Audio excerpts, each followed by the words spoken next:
ഇന്ന് നമ്മൾ ഡിസ്കസ് ചെയ്യാൻ പോകുന്നത് ബിസിനസ് സർവീസ് എന്ന് പറയുന്ന ചാപ്റ്ററിലെ ഫോക്കസ് ഏരിയ ആണ്. അപ്പോൾ എല്ലാ ടോപ്പിക്കുകളും ഈ ഒരു വീഡിയോയിൽ നമ്മൾ ഡിസ്കസ് ചെയ്യുന്നില്ല. ഈ ചാപ്റ്ററിൻ്റെ ഫോക്കസ് ഏരിയയുടെ ആദ്യ ഭാഗമാണ്. 2 വീഡിയോസ് ആയിട്ടാണ് നമ്മൾ ഫോക്കസ് ഏരിയ ഡിസ്കസ് ചെയ്യുന്നത്.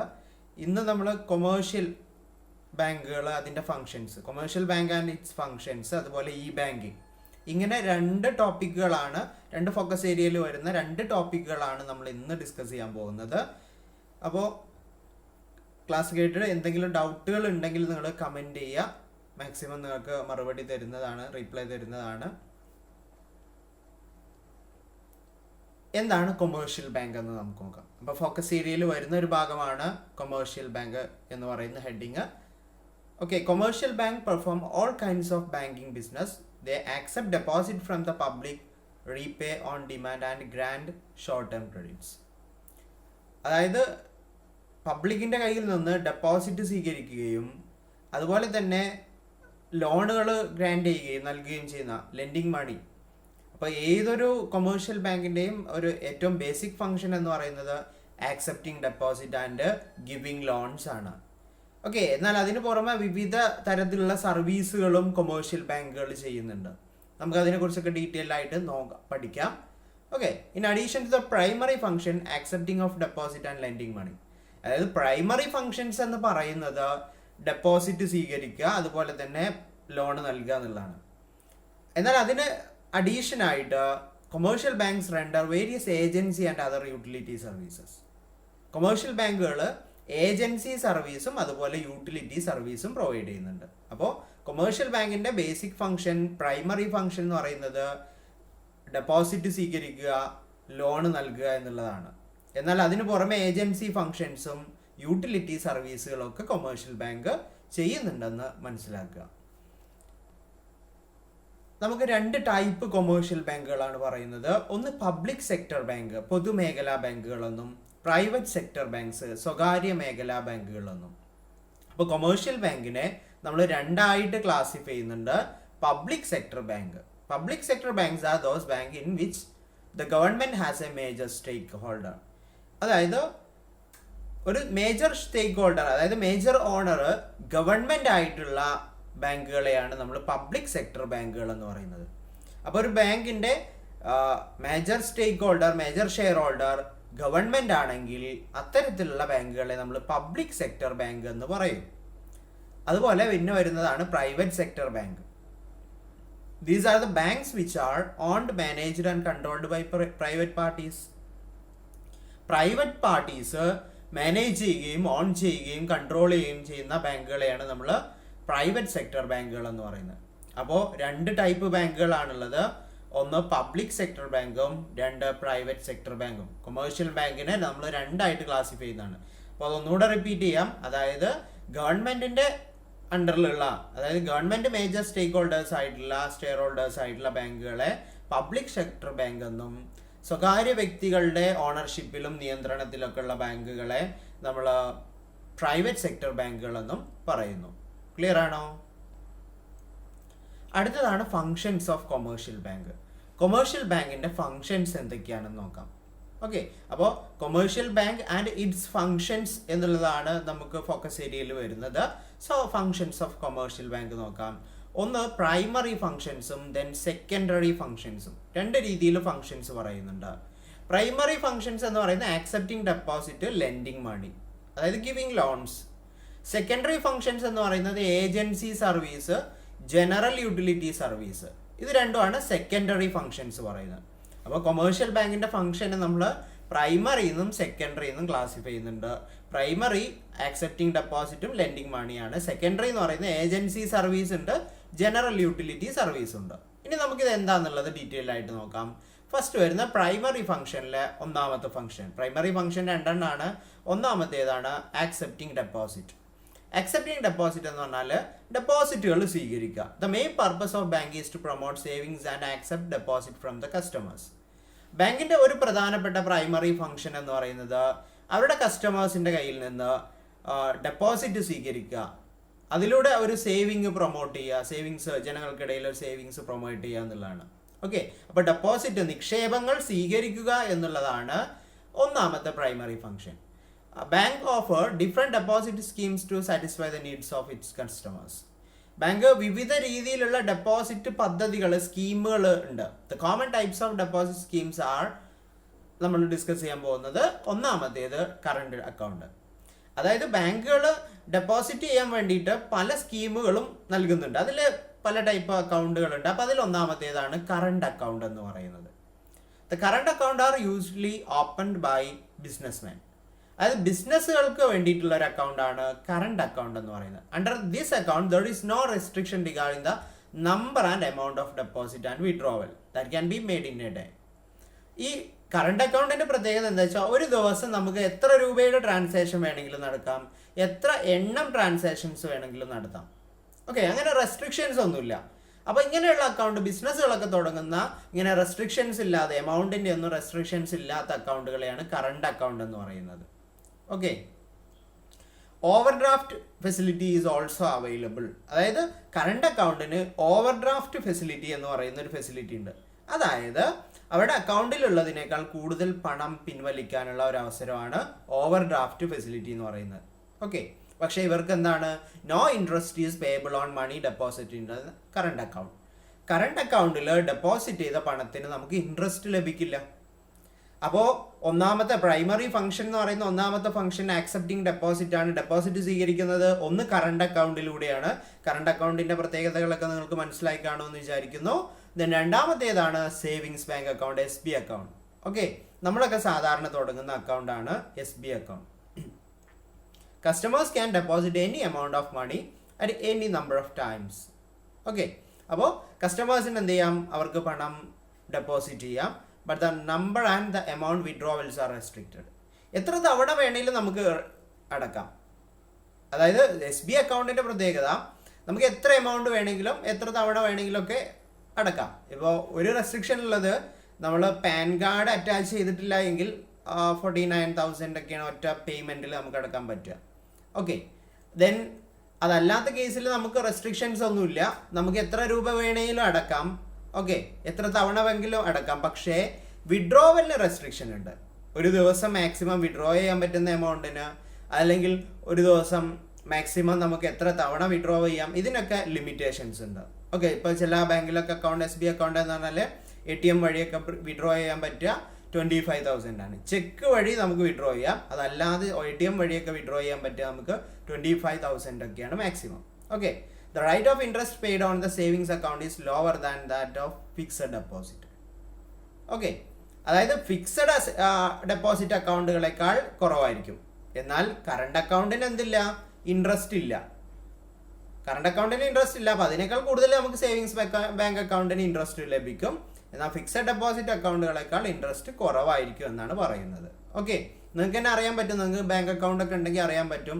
നിങ്ങൾക്ക് ചെറിയൊരു എമൗണ്ട് ഒക്കെ 3 മാസത്തിലോ പല ബാങ്കുകളും പല രീതിയിൽ ചെയ്യുന്നുണ്ട്. 3 മാസത്തിലൊക്കെ അവർ ഇൻട്രസ്റ്റ് എന്ത് ചെയ്യാറുണ്ട്, നമ്മൾ അക്കൗണ്ടിലേക്ക് ക്രെഡിറ്റ് ചെയ്യാറുണ്ട്. ഓക്കെ, അപ്പോൾ ചെറിയൊരു എമൗണ്ട് ഇൻട്രസ്റ്റ് നമുക്ക് ലഭിക്കുന്നുണ്ടായിരിക്കും. ഓക്കെ, അപ്പോൾ ഫിക്സഡ് ഡെപ്പോസിറ്റ് പോലെ അത്രത്തോളം ഇൻട്രസ്റ്റ് ഒന്നും ഉണ്ടാവില്ല. എന്നാൽ ചെറിയൊരു എമൗണ്ട് ഇൻട്രസ്റ്റ് സേവിങ്സ് ബാങ്ക് അക്കൗണ്ടിന് ഉണ്ടായിരിക്കും. ഓക്കെ, അപ്പോൾ രണ്ടാമത്തെ ടൈപ്പ് അക്കൗണ്ടാണ് സേവിങ്സ് ബാങ്ക് അക്കൗണ്ട്. മൂന്നാമത്തേത് fixed deposit account. Okay, it is an account where in money deposited for a fixed period. ഒരു നിശ്ചിത പീരീഡിലേക്ക് നമ്മൾ ഡെപ്പോസിറ്റ് ചെയ്യുന്ന അക്കൗണ്ടുകളാണ് ഫിക്സഡ് ഡെപ്പോസിറ്റ് അക്കൗണ്ട് എന്ന് പറയുന്നത്. It is also known as term deposit. ഈ fixed ഡെപ്പോസിറ്റിന് നമ്മൾ പറയുന്ന മറ്റൊരു പേരാണ് ടേം ഡെപ്പോസിറ്റ് എന്ന് പറയുന്നത്. Fixed deposit account holders get higher interest rate. അവർക്ക് എന്ത് ചെയ്യും, കൂടുതൽ ഇൻട്രസ്റ്റ് റേറ്റ് കിട്ടും. ഇപ്പം നമ്മൾ 3 അക്കൗണ്ടുകളെ കുറിച്ച് പഠിച്ചു. Current account, savings bank account, fixed deposit account. Fixed deposit ചെയ്യുന്ന ആളുകൾക്കാണ് കൂടുതൽ ഇൻട്രസ്റ്റ്, പലിശ ലഭിക്കുക എന്നുള്ളതാണ്. ഏറ്റവും കുറവ് ലഭിക്കുന്നതായിരിക്കാണ് ലഭിക്കാതിരിക്കുക എന്ന് പറയുന്നത് കറണ്ട് അക്കൗണ്ട് ഹോൾഡ് ചെയ്യുന്ന ആളുകൾക്കാണ്. പിന്നെ ഇതിൻ്റെ ഒരു പ്രത്യേകത, നമുക്ക് സാധാരണ പലപ്പോഴും തെറ്റിദ്ധരിക്കാറുണ്ട്. ഫിക്സഡ് ഡെപ്പോസിറ്റ് ഇട്ട് കഴിഞ്ഞാൽ നമുക്ക് ആ ഒരു പീരീഡ് ആയി കഴിഞ്ഞാൽ, ഇപ്പം 5 വർഷത്തേക്ക് നമ്മൾ ഇട്ട് കഴിഞ്ഞാൽ 5 വർഷം കഴിഞ്ഞിട്ടേ പൈസ തിരിച്ചെടുക്കാൻ പറ്റൂ. അങ്ങനെയില്ല, നമുക്കതിന് മുമ്പ് തന്നെ എന്ത് ചെയ്യാം, തിരിച്ചെടുക്കാൻ വേണമെങ്കിൽ. പക്ഷേ നമുക്ക് എന്ത് ചെയ്യില്ല, നമ്മൾ 5 വർഷത്തേക്ക് ഫിക്സഡ് ഡെപ്പോസിറ്റ് ഇട്ടപ്പോൾ നമ്മളോട് പറഞ്ഞ ഇൻട്രസ്റ്റ് റേറ്റോ കാര്യങ്ങളോ ഒന്നും നമുക്ക് ലഭിക്കില്ല എന്നുള്ളതാണ്. അപ്പം അതിന് മുമ്പ് പിൻവലിച്ചു കഴിഞ്ഞാൽ, 5 വർഷം കഴിഞ്ഞിട്ടാണ് നമ്മൾ പിൻവലിക്കുന്നതെങ്കിലോ നമുക്ക് ആ ഹയർ റേറ്റ് ഓഫ് ഇൻട്രസ്റ്റ് ഒക്കെ ലഭിക്കുകയും ചെയ്യും. ഓക്കെ, അപ്പം ഇങ്ങനെ 3 ടൈപ്പ് അക്കൗണ്ടുകളെ കുറിച്ച് നമ്മൾ പറഞ്ഞു. അപ്പോൾ കൊമേഴ്ഷ്യൽ ബാങ്കിന്റെ പ്രൈമറി ഫംഗ്ഷൻ എന്ന് പറയുന്നത് ഡെപ്പോസിറ്റ് സ്വീകരിക്കുക എന്നുള്ളതാണ്.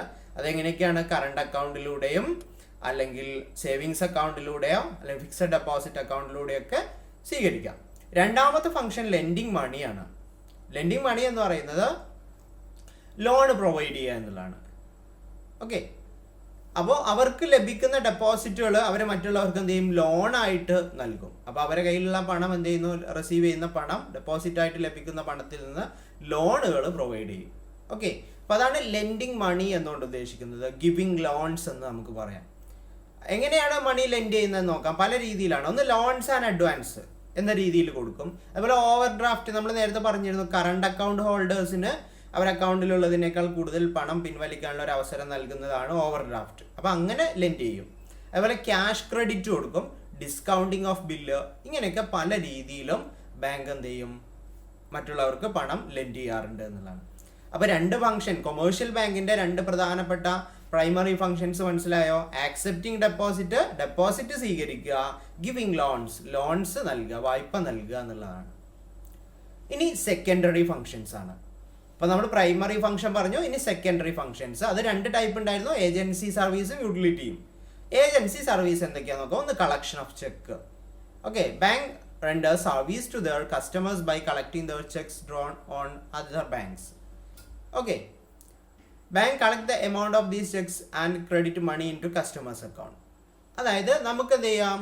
ഇപ്പോൾ ഒരാൾക്ക് ഒരു ബാങ്കിൽ അക്കൗണ്ട് ഉണ്ട്, അയാളുടെ പേരിൽ വന്ന ചെക്ക് ബാങ്ക് റിസീവ് ചെയ്യുകയും ആ ചെക്ക് എന്ത് ചെയ്യുന്നു? അയാൾ അക്കൗണ്ടിലേക്ക് ക്രെഡിറ്റ് ചെയ്ത് കൊടുക്കും. ചിലപ്പോൾ വേറെ ബാങ്കിൻ്റെ ചെക്കായിരിക്കും. അപ്പോൾ ഞാനിപ്പോൾ എക്സാമ്പിളായിട്ട് SBIയിൽ എനിക്കൊരു അക്കൗണ്ട് ഉണ്ടാകും. എനിക്ക് IDBI ബാങ്കിൻ്റെ ഒരു ചെക്ക് കിട്ടി. ഞാൻ SBIയിൽ അത് കൊടുത്തു കഴിഞ്ഞാൽ എന്ത് ചെയ്യും? അത് എൻ്റെ അക്കൗണ്ടിലേക്ക് അവർ മാറ്റിത്തരും ആ എമൗണ്ട്. ഞാൻ IDBIയിൽ പോയി മാറ്റേണ്ട ആവശ്യമില്ല. ഇപ്പോൾ അക്കൗണ്ട് പേജ് ചെക്കൊക്കെ ആണെങ്കിൽ എൻ്റെ അക്കൗണ്ട് വഴി മാത്രമേ അത് മാറ്റാൻ പറ്റൂ. ക്രോസ്ഡ് ചെക്ക് എന്ന് പറയും. അപ്പോൾ അത് നമുക്ക് അക്കൗണ്ട് വഴി മാത്രമേ മാറ്റാൻ പറ്റൂ. അപ്പോൾ ഞാൻ SBIയിൽ ചെന്നാൽ മതി, അല്ലാതെ IDBIയിൽ അക്കൗണ്ട് തുടങ്ങേണ്ട ആവശ്യമൊന്നുമില്ല. ക്ലിയർ ആയോ? രണ്ടാമത്തേത് റെമിറ്റൻസ് ഓഫ് മണി. ഓക്കെ, അതായത് നമുക്ക് എന്ത് ചെയ്യാം? ഫണ്ട് ട്രാൻസ്ഫറിങ് നടക്കും എന്നുള്ളതാണ്. RTGS, NEFT എന്നൊക്കെ പറഞ്ഞിട്ട് ഡിമാൻഡ് ഡ്രാഫ്റ്റ് നമുക്ക് എന്ത് ചെയ്യാം? ഫണ്ടുകൾ ട്രാൻസ്ഫർ ചെയ്യാൻ പറ്റും.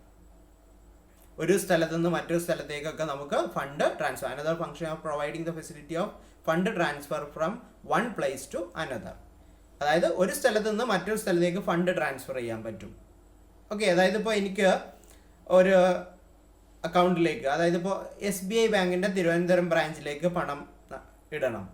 ഓക്കെ, എനിക്കിവിടെ ബാങ്ക് അക്കൗണ്ട് ഉള്ളത് IDBI ബാങ്കിലാണ്.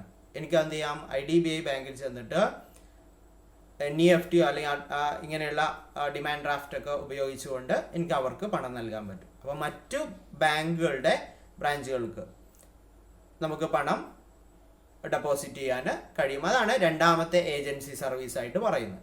മൂന്നാമത്തെ ഇനി നമുക്ക് പറയാനുള്ളത് ജനറൽ യൂട്ടിലിറ്റി സർവീസ് ആണ്. അപ്പോൾ നമ്മൾ ഏജൻസി സർവീസ് പറഞ്ഞു. സെക്കൻഡറി ഫംഗ്ഷൻസ് രണ്ട് ടൈപ്പാണ്, ഏജൻസി സർവീസും ജനറൽ യൂട്ടിലിറ്റി സർവീസും. ഇനി നമ്മൾ പഠിക്കുന്നത് ജനറൽ യൂട്ടിലിറ്റി സർവീസിനെ കുറിച്ചാണ്. Payment of interest, insurance premium, telephone bill. Okay, അതായത് interest, insurance premium, telephone bill ഇതൊക്കെ പേ ചെയ്യും. അതൊരു ജനറൽ യൂട്ടിലിറ്റി സർവീസ് ആണ്. അതുപോലെ collection of interest and dividend, നമുക്ക് ലഭിക്കാനുള്ള ഇൻട്രസ്റ്റ്, ലാഭവിഹിതം ഇതൊക്കെ കളക്ട് ചെയ്ത് തരും. ഓക്കെ, നമ്മൾ അക്കൗണ്ട് ത്രൂ കളക്ട് ചെയ്യും. അതേപോലെ purchase and sale of securities, ഷെയറുകൾ വാങ്ങാനും വിൽക്കാനൊക്കെ, സെക്യൂരിറ്റീസ് വാങ്ങാനും വിൽക്കാനൊക്കെ ഹെൽപ്പ് ചെയ്യുന്നു. ദെൻ കസ്റ്റോഡിയൽ സർവീസ്, അതായത് വിലപിടിപ്പുള്ള വസ്തുക്കളൊക്കെ നമുക്ക് സൂക്ഷിച്ചു വെക്കാൻ പറ്റും. നമ്മൾ ലോക്കർ ഫെസിലിറ്റി എന്നൊക്കെ പറയില്ലേ, അല്ലേ? ലോക്കർ എന്നൊക്കെ നിങ്ങൾ കേട്ടിട്ടില്ലേ? സ്വർണ്ണം എന്നൊക്കെ നമ്മൾ ലോക്കറിൽ വെക്കുക എന്നൊക്കെ പറയാറുണ്ട്. അപ്പം അങ്ങനെ വിലപിടിപ്പുള്ള സാധനങ്ങൾ നമുക്ക് കസ്റ്റോഡിയൽ സർവീസ്, ലോക്കർ ഫെസിലിറ്റി ഒക്കെ തരും. അതുപോലെ ഇഷ്യൂ ഓഫ് ട്രാവലേഴ്സ് ചെക്ക്. ഇന്ന് നമുക്ക് ഓൺലൈൻ മണിയൊക്കെ ഉണ്ട്, അതുകൊണ്ട് ട്രാവലേഴ്സ് ചെക്കിൻ്റെ ആവശ്യമില്ല. അത് എന്താ വെച്ചാൽ നമുക്ക് മറ്റു സ്ഥലങ്ങളിൽ ചെക്ക് മാറാനുള്ള ഒരു ഫെസിലിറ്റിയാണ്. ഇപ്പോൾ യാത്ര ചെയ്യുന്ന ആളുകൾക്കൊക്കെ ഒരു ബാങ്കിൻ്റെ ചെക്ക് അത് ഏത് ബ്രാഞ്ചിൽ നിന്നും ഏത് ബാങ്കിൽ നിന്നും മാറ്റിയെടുക്കാൻ പറ്റും. അപ്പോൾ ഇത്തരത്തിലുള്ളൊരു ചെക്ക്, പക്ഷേ ഇന്നത്തെ കാലത്ത് അതിന് വലിയ പ്രസക്തി ഇല്ല. നമ്മൾ ഓൺലൈൻ ട്രാൻസാക്ഷൻസ് ഒക്കെ ഉപയോഗിക്കുന്ന ഗൂഗിൾ പേയും അതുപോലെ ഫോൺ പേ ഇങ്ങനെയൊക്കെയുള്ള ഒരുപാട് ആപ്ലിക്കേഷൻസും കാര്യങ്ങളൊക്കെ നമ്മൾ ഉപയോഗപ്പെടുത്തുന്നതാണ്. അപ്പോൾ ഇന്ന് അതിന് വലിയൊരു പ്രാധാന്യമൊന്നുമില്ല. അപ്പോൾ ഇത്രയും കാര്യങ്ങളാണ് ഫങ്ഷൻസ് ഓഫ് മാനേജ്മെൻറ്റ് വരുന്നത്. ഇനി നമുക്ക് നെക്സ്റ്റ് ഹെഡിങ് ആണ് ഫോക്കസ് ഏരിയയിലെ ബിസിനസ് സർവീസിൻ്റെ ഫോക്കസ് ഏരിയയിലെ ഇ ബാങ്കിങ് എന്ന് പറയുന്ന ചാപ്റ്ററാണ് ഇനി നമുക്ക് പഠിക്കാനുള്ളത്. ഇ ബാങ്കിങ് എന്ന് പറഞ്ഞാൽ electronic banking. Okay, e banking എന്ന് പറയുന്നത് electronic banking. E banking is a electronic banking where banks provide service to its customers through internet. ഇന്റർനെറ്റിന്റെ സഹായത്തോടു കൂടി ബാങ്കുകൾ നമുക്ക് സേവനങ്ങൾ നൽകുന്നതിനെയാണ് ഇ ബാങ്കിങ് എന്ന് പറയുന്നത്. ഇപ്പം സാധാരണഗതിയിൽ നമ്മൾ ഫിസിക്കലി ബാങ്കിങ് നമ്മളൊക്കെ ബാങ്കിൽ പോയിട്ടാണ് നമ്മൾ ബാങ്കിങ് ട്രാൻസാക്ഷൻ ഒക്കെ നടക്കുന്നത്. ഇന്ന് നമുക്ക് മൊബൈലിലൂടെയും കമ്പ്യൂട്ടർ ഉപയോഗിച്ചുകൊണ്ടൊക്കെ ഇന്റർനെറ്റിന്റെ സഹായത്തോടെ പല കാര്യങ്ങളും ചെയ്യാം. ഓക്കെ, അപ്പം ഇതിന് നമ്മൾ പറയുന്ന പേരാണ് E banking. Okay, internet banking means any user with PC or mobile phone and a browser can get connected to the bank website to perform any of the banking function. അതായത് internet banking കൊണ്ട് ഉദ്ദേശിക്കുന്നത് എന്താണ്? കമ്പ്യൂട്ടറോ മൊബൈലോ ഒരു browser, നമ്മൾ അതിൽ ആ ഒരു browse ചെയ്യാൻ ഒരു ബ്രൗസർ ഉപയോഗിച്ചുകൊണ്ട് നമുക്ക് ബാങ്കിന്റെ വെബ്സൈറ്റിലേക്ക് കയറുകയും ബാങ്കിങ് ഫങ്ഷൻസ് ഒക്കെ ചെയ്യാൻ സാധിക്കുകയും ചെയ്യും. അപ്പോൾ ഇത്തരത്തിലുള്ള ഒരു ബാങ്കിങ് സിസ്റ്റത്തെയാണ് നമ്മൾ ഇലക്ട്രോണിക് ബാങ്കിങ് എന്ന് പറയുന്നത്. ഓക്കെ, ഇ ബാങ്കിങ് ഫെസിലിറ്റീസ് എന്തൊക്കെയാണ് നമുക്ക് നോക്കാം. അക്കൗണ്ട് ഓപ്പണിംഗ്, നമുക്ക് ഇ ബാങ്കിങ് മുഖേന അക്കൗണ്ട് ഓപ്പൺ ചെയ്യാം. ഇപ്പോൾ ഫെഡറൽ ബാങ്കും അല്ലെ യൂണിയൻ ബാങ്കും ഇങ്ങനെയൊക്കെയുള്ള പല ബാങ്കുകളും, മിക്കവാറും എല്ലാ ബാങ്കുകളും തന്നെ അക്കൗണ്ട് ഓപ്പണിങ് ഓൺലൈനായിട്ട് തരുന്നുണ്ട്. അപ്പോൾ നമുക്ക് ബാങ്കിൽ പോകേണ്ട ആവശ്യമൊന്നുമില്ല, നമുക്ക് അക്കൗണ്ട് വീട്ടിലിരുന്നു കൊണ്ട് ഓൺലൈനായിട്ട് ഓപ്പൺ ചെയ്യാൻ പറ്റും. രണ്ടാമത് ട്രാൻസ്ഫറിങ് ഫണ്ട്സ് ഫ്രം അക്കൗണ്ട്, ഒരു അക്കൗണ്ടിൽ നിന്ന് മറ്റൊരു അക്കൗണ്ടിലേക്ക് ഫണ്ട് അയക്കാം. ഇപ്പം ഗൂഗിൾ പേ ഒക്കെ ഉപയോഗിച്ചുകൊണ്ടൊക്കെ അയക്കുന്ന പോലെ, അതുപോലെ ഗൂഗിൾ പേ ഒക്കെ വരുന്നതിന് മുമ്പ് തന്നെ ബാങ്കുകൾ എന്ത് ചെയ്യുന്നുണ്ട്, അവർക്ക് അവരുടേതായിട്ടുള്ള സോഫ്റ്റ്വെയർ ഉണ്ട്, അത് ഉപയോഗിച്ചുകൊണ്ട് അവരുടേതായിട്ടുള്ള പ്രോഗ്രാമുകളൊക്കെ ഉപയോഗിച്ചുകൊണ്ട് നമുക്ക് എന്ത് ചെയ്യാം, വെബ്സൈറ്റുകളൊക്കെ ഉപയോഗിച്ചുകൊണ്ട് നമുക്ക് ഫണ്ട് ട്രാൻസ്ഫർ ചെയ്യാം. ഇപ്പോഴാണ് ഗൂഗിൾ പേയും ഫോൺ പേയും ഇങ്ങനെയുള്ള കാര്യങ്ങളൊക്കെ വന്നിട്ടുള്ളത്. ഓക്കെ, അപ്പോൾ എന്താണെങ്കിലും നമുക്ക് എന്ത് ചെയ്യാൻ പറ്റും, ഒരു അക്കൗണ്ടിൽ നിന്ന് മറ്റൊരു അക്കൗണ്ടിലേക്ക് ഫണ്ട് ട്രാൻസ്ഫർ ചെയ്യാൻ കഴിയും. അതുപോലെ ബാലൻസ് എൻക്വയറി, നമുക്ക് നമ്മുടെ അക്കൗണ്ടിലെ ബാലൻസ് നോക്കാം. മറ്റത് നമ്മൾ ബാങ്കിൽ പോയിട്ട് എന്ത് ചെയ്യണം, പാസ്ബുക്കൊക്കെ പ്രിൻ്റ് എടുത്ത് നോക്കണം. ഇന്ന് അതിൻ്റെ ഒന്നും ആവശ്യമില്ല, നമുക്ക് എന്ത് ചെയ്യാം, ഇ പാസ്ബുക്ക്, എം പാസ്ബുക്ക് എന്നൊക്കെ പറഞ്ഞിട്ട് ബാങ്ക് ആപ്ലിക്കേഷൻസ് ഒക്കെ പ്രൊവൈഡ് ചെയ്യുന്നുണ്ട്. നമുക്ക് അതുവഴി നമുക്ക് ബാലൻസ് ഒക്കെ ചെക്ക് ചെയ്യാൻ പറ്റും. അതുപോലെ applying four loans and check books, നമുക്ക് ലോണിനും ചെക്ക് ബുക്കിനൊക്കെ അപേക്ഷിക്കാം, ഓൺലൈനായിട്ട് അപേക്ഷിക്കാം. നമ്മൾ അവിടെ പോയി അപേക്ഷ കൊടുക്കേണ്ട ആവശ്യമൊന്നുമില്ല, നമുക്ക് ഓൺലൈനായിട്ട് തന്നെ എന്ത് ചെയ്യാം, അപേക്ഷയൊക്കെ കൊടുക്കാം. അതുപോലെ ബിൽ പേയ്മെൻറ്റുകൾ, നമുക്ക് ഫോൺ ബില്ലും ഇലക്ട്രിസിറ്റി ബില്ലും ഇങ്ങനെയുള്ള ബില്ലുകളൊക്കെ, വാട്ടർ ബില്ല്, ഇപ്പോൾ കേരള വാട്ടർ അതോറിറ്റിയുടെ ഒക്കെ ബില്ല് നമുക്ക് എന്ത് ചെയ്യാം, ഓൺലൈനായിട്ട് പേ ചെയ്യാവുന്നതാണ്. അപ്പോൾ ഇതൊക്കെയാണ് ഇ ബാങ്കിങ് ഫെസിലിറ്റീസ് എന്ന് പറയുന്നത്. ഇനി service provided by e banking, എന്തൊക്കെ സർവീസാണ് ഇ ബാങ്കിങ്? ഒന്ന് ഇലക്ട്രോണിക് ഫണ്ട് ട്രാൻസ്ഫർ, അത് നമ്മൾ നേരത്തെ പറഞ്ഞിരുന്നു.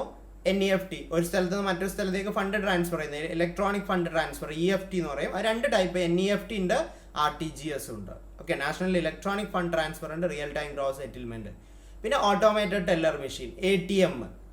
ഓക്കെ, ATM എല്ലാവരും കണ്ടതും അറിയുന്നതൊക്കെയാണ്. അപ്പോൾ ATM മറ്റൊരു ഇ ബാങ്കിങ് സർവീസാണ്. അതുപോലെ point of sale, POS machines, അതുപോലെ തന്നെ electronic data interchange, EDI, credit cards. Okay, ഇതൊക്കെ ഇ ബാങ്കിങ് സർവീസിൽ പെട്ടതാണ്. ഇനി നമുക്ക് നോക്കാനുള്ളത് ലാസ്റ്റ് ഒരു ബെനിഫിറ്റ് ആണ്. ഇ ബാങ്കിങ്ങുമായിട്ട് ബന്ധപ്പെട്ട ബെനിഫിറ്റുകൾ, കസ്റ്റമർക്കുള്ള ബെനിഫിറ്റ് ഉണ്ട്, ബാങ്കിന് ബെനിഫിറ്റ് ഉണ്ട്. ഇലക്ട്രോണിക് ബാങ്കിങ് വരുമ്പോൾ ബാങ്കിന് ബെനിഫിറ്റ് ഉണ്ട്, അതുപോലെ കസ്റ്റമേഴ്സിന് ബെനിഫിറ്റ് ഉണ്ട്. ഓക്കെ, ആദ്യം കസ്റ്റമേഴ്സിനുള്ള ബെനിഫിറ്റ് ആണ് നമ്മൾ നോക്കുന്നത്. കസ്റ്റമേഴ്സിന്റെ ബെനിഫിറ്റ് ഒന്ന് കണ്ടിന്യൂസ് സർവീസ് ആണ്. നമുക്ക് സാധാരണഗതിയിൽ ഒരു ഫണ്ട് ട്രാൻസ്ഫർ ചെയ്യണമെന്നുണ്ടെങ്കിൽ ബാങ്കിങ് അവേഴ്സിൽ അല്ലേ, സാധാരണ 10 മണി മുതൽ 4 മണി വരെയൊക്കെയാണ്, 5 മണി വരെയാണ്, 4 മണി വരെയൊക്കെ ട്രാൻസാക്ഷൻ ഉണ്ടാകും. അപ്പോൾ അതാണ് ബാങ്കിങ് അവേഴ്സ് നമ്മൾ യൂസ് ചെയ്യുന്നത്, അവിടെ നമുക്ക് ട്രാൻസാക്ഷൻ ചെയ്യാൻ പറ്റും. പക്ഷെ ഇന്ന് അങ്ങനെയല്ല, നമുക്ക് എപ്പോൾ വേണേലും ഫണ്ട് ട്രാൻസ്ഫർ ചെയ്യാന്നുള്ളതാണ്. ഓക്കെ, 24/7 എപ്പോൾ, എല്ലാ ആഴ്ചയിലും 7 ദിവസം 24 മണിക്കൂർ നമുക്ക് ഫണ്ട് ട്രാൻസ്ഫർ ഒക്കെ പറ്റും. അപ്പോൾ കണ്ടിന്യൂസ് സർവീസ് ആണ്. ഓക്കെ, ദെൻ എവ്രിവെയർ സർവീസ്, എവിടെ സർവീസ് ഉണ്ടാവും. ഇപ്പൊ നമുക്ക് എല്ലായിടത്തു നിന്നും നമുക്ക് ആക്സസ് ചെയ്യാൻ പറ്റുന്നതാണ്. ഇപ്പൊ എനിക്ക് ഞാനിപ്പോൾ ഇവിടെ മഞ്ചേരി എന്ന് പറയുന്ന സ്ഥലത്ത് ഒരു അക്കൗണ്ട് തുടങ്ങി. ഓക്കെ, യൂണിയൻ ബാങ്കിൽ ഒരു അക്കൗണ്ട് തുടങ്ങി. ഞാൻ ട്രിവാൻഡ്രം പോവാണ്, എനിക്ക് അവിടെ നിന്നും ഈ അക്കൗണ്ടുകളും കാര്യങ്ങളൊക്കെ ആക്സസ് ചെയ്യാൻ പറ്റില്ല, ഓൺലൈനായിട്ട് കാര്യങ്ങളൊക്കെ ചെയ്യാൻ പറ്റും. ഓക്കെ, അപ്പോൾ അവിടെ പുതിയ അക്കൗണ്ട് തുടങ്ങേണ്ട ആവശ്യമൊന്നുമില്ല. ദെൻ അടുത്തത് ഗ്രേറ്റർ കസ്റ്റമർ സാറ്റിസ്ഫാക്ഷൻ, അതായത് കസ്റ്റമർ സാറ്റിസ്ഫാക്ഷൻ കൂടുതലാണ്. കാരണം എന്താണ്, the customer can avoid travelling with cash, അത് റിസ്ക് കുറക്കും. അതായത് ട്രാവലിംഗ് വിത്ത് ക്യാഷ്, മറ്റേത് ബാങ്കിൽ നമുക്ക് എന്തെങ്കിലും പൈസ എടുക്കണമെങ്കിൽ എന്ത് ചെയ്യണം, ഒരാൾക്ക് കൊടുക്കണം എന്നുണ്ടെങ്കിൽ നമ്മൾ ആ പൈസ ബാങ്കിൽ നിന്ന് എടുത്ത് അല്ലെങ്കിൽ ബാങ്കിൽ പോയി ട്രാൻസ്ഫർ ചെയ്ത് അല്ലെങ്കിൽ ബാങ്കിൽ കൊണ്ട്, അപ്പോൾ ഇങ്ങനെ ലിക്വിഡ് ക്യാഷ് നമ്മൾ പലപ്പോഴും കയ്യിൽ വെച്ച് യാത്ര ചെയ്യേണ്ട അവസ്ഥ വരും. ഇന്ന് അതില്ല, ഈ ബാങ്കിങ്ങിലേക്ക് വരുമ്പോൾ അങ്ങനെയുള്ള റിസ്ക് നമുക്ക് കുറക്കാൻ പറ്റും. അതുകൊണ്ട് തന്നെ കസ്റ്റമർ സാറ്റിസ്ഫൈഡ് ആയിരിക്കും എന്നുള്ളതാണ്. ദെൻ എവിഡൻസ്, അതായത് e banking service record every financial transaction and make the statement of customers account. അതായത് ഇ ബാങ്കിങ് എവറി ഫൈനാൻഷ്യൽ ട്രാൻസാക്ഷൻസും റെക്കോർഡ് ചെയ്യപ്പെടും. അപ്പോൾ ഇതൊരു എവിഡൻസ് ആയിട്ട് നമുക്ക് യൂസ് ചെയ്യാം. അതുപോലെ നമുക്ക് സ്റ്റേറ്റ്മെന്റ് ഒക്കെ വേണമെങ്കിൽ കിട്ടും. നമ്മൾ ഓൺലൈനായിട്ട് നടക്കുന്ന ട്രാൻസാക്ഷൻസിന്റെ ഒക്കെ സ്റ്റേറ്റ്മെന്റ് ഒക്കെ അക്കൗണ്ട് ഹോൾഡേഴ്സിന് കിട്ടും. അപ്പോൾ ഇതൊക്കെയാണ് കസ്റ്റമേഴ്സിന് ഇ ബാങ്കിങ് കൊണ്ടുള്ള ഗുണങ്ങൾ എന്ന് പറയുന്നത്. ദെൻ അടുത്തതാണ് benefit of e banking to banks ആണ്. അതായത് ബാങ്കുകൾക്ക് എന്തൊക്കെയാണ് ഗുണം എന്നുള്ളതാണ്. ബാങ്കുകൾക്കുള്ള ഗുണം എന്താണ്? ഒന്ന്, reduction of work load and branches, അതായത് ബ്രാഞ്ചുകളുടെ വർക്ക് ലോഡ് കുറക്കും എന്നുള്ളതാണ്. Reduction of work load on branches, അതായത് ബ്രാഞ്ചുകളുടെ വർക്ക് ലോഡ് കുറക്കും. കാരണം കുറെ മറ്റേതെന്ത് ചെയ്യുന്നു, ഇത്രയും ആളുകൾ പൈസ ട്രാൻസ്ഫർ ചെയ്യാനും പൈസ അടക്കാനും എല്ലാം ബാങ്കിലെത്തുകയാണ്. ഇന്നത് CDM മെഷീൻ ഉപയോഗിച്ച് ഡെപ്പോസിറ്റ് ചെയ്യുന്നു, ATM ഉപയോഗിച്ച് പിൻവലിക്കുന്നു, മറ്റുള്ള അക്കൗണ്ടുകളിലേക്ക് ട്രാൻസ്ഫർ ചെയ്യാൻ എന്ത് ചെയ്യുന്നു, ഓൺലൈനായിട്ട് സ്വന്തം മൊബൈലിൽ നിന്നോ അല്ലെങ്കിൽ കമ്പ്യൂട്ടറിൽ നിന്നൊക്കെ ചെയ്യുന്നു. അപ്പോൾ ബ്രാഞ്ചിലെ ജോലിക്കാരുടെ വർക്ക് ലോഡ് കുറയും. രണ്ടാമത്തേത് unlimited network to the bank. അതായത് ഒരു എക്സാമ്പിൾ അവിടെ കൊടുത്തിട്ടുണ്ട്. SBI has 14,000 branches but its e banking network may be about 10 lakh. ഇപ്പോൾ SBIക്ക് ബ്രാഞ്ചുകൾ എന്ന് പറയുന്നത് 14,000 പക്ഷേ അതിൻ്റെ ഇ ബാങ്കിങ് നെറ്റ്വർക്ക് എന്ന് പറയുന്നത് 10 lakhന് മുകളിലാണെന്ന് പറയുന്നത്. നമുക്ക് എവിടെയും നെറ്റ്വർക്ക് പ്രൊവൈഡ് ചെയ്യാൻ പറ്റും എന്നുള്ളതാണ് രണ്ടാമത്തേത്. അത് ബാങ്കിനുള്ള ഗുണങ്ങളാണ്. മൂന്നാമത്തെ ബാങ്കിനുള്ള ഗുണം ലെസ് ഓപ്പറേറ്റിംഗ് കോസ്റ്റ്. വർക്ക് ചെയ്യാനുള്ള കോസ്റ്റ് കുറയും. ഈ bank helps the bank to reduce its number of employees. It will reduce their operating cost. അതായത് നമ്പർ ഓഫ് എംപ്ലോയീസിന്റെ എണ്ണമൊക്കെ കുറക്കാൻ പറ്റും. കാരണം ട്രാൻസാക്ഷൻസ് ഒക്കെ കുറേ ഓൺലൈൻ ആകുമ്പോൾ ബാങ്കിലെ ജോലിക്കാരുടെ എണ്ണം കുറക്കാൻ പറ്റും. അപ്പോൾ ഓപ്പറേറ്റിംഗ് കോസ്റ്റും കുറയും. ഓക്കെ, ഇപ്പോൾ കുറച്ച് മുമ്പ് ഞാൻ കണ്ട ഒരു സർവേ ആണ്. ഓക്കെ, ഒരു പത്രത്തിൽ വന്ന ഒരു സർവേ ആയിരുന്നു. അപ്പോൾ അതിൽ പറയുന്നത് ഒരു ബാങ്കിൽ പോയി ഒരു ട്രാൻസാക്ഷൻ നടക്കുമ്പോൾ ബാങ്കിന് ഏകദേശം 30 to 35 രൂപ, ഒരു ആവറേജ് ആണ് കേട്ടോ, ഒരു സ്റ്റഡി നടന്നതാണ്, 30 to 35 രൂപ കോസ്റ്റ് വരുന്നുണ്ട് എന്ന് പറയുന്നു. അത് ATM വഴിയാകുമ്പോൾ ഒരു ട്രാൻസാക്ഷന് 10 to 15 രൂപ കോസ്റ്റ് ഒരു ബാങ്കിന് വരുന്നുണ്ട്, ഒരു ട്രാൻസാക്ഷൻ വരുന്നുണ്ട്. അത് ഓൺലൈനായി മാറുമ്പോൾ 1 രൂപയിലേക്ക് ആ കോസ്റ്റ് മാറുന്നതാണ്. അപ്പോൾ അത്രയും കോസ്റ്റിൽ വ്യത്യാസം വരുന്നുണ്ട് എന്നുള്ളതാണ് പറയുന്നത്. കാരണം നമുക്ക് സ്പേസ് കുറക്കാം, ജോലിക്കാരുടെ എണ്ണം കുറക്കാം, അപ്പോൾ ഓട്ടോമാറ്റിക്കായിട്ട് ഇലക്ട്രിസിറ്റി ബില്ല് കുറയും, ഇങ്ങനെ പല കാര്യങ്ങളും കുറയും. ഓക്കെ, അപ്പോൾ ഓൺലൈൻ ബാങ്കിങ് കൊണ്ടുള്ള ഒരു ബാങ്കിനുള്ള ഒരു ബെനിഫിറ്റ് എന്ന് പറയുന്നത് ഓപ്പറേറ്റിംഗ് കോസ്റ്റ്, പ്രവർത്തന ചിലവ് കുറയും എന്നുള്ളതാണ്. അപ്പോൾ ഇത്രയും കാര്യങ്ങളാണ് ഇ ബാങ്കിങ് ആയിട്ട് ബന്ധപ്പെട്ട് നമുക്ക് പറയാനുള്ളത്. അപ്പോൾ നമ്മൾ ഈ ഒരു വീഡിയോയിൽ ഡിസ്കസ് ചെയ്ത് ഫോക്കസ് ഏരിയയിലെ കൊമേഴ്ഷ്യൽ ബാങ്കും അതിൻ്റെ ഫങ്ഷൻസും അതുപോലെ തന്നെ ഇ ബാങ്കിങ്ങിനെ കുറിച്ചുമാണ്. Okay, thank you.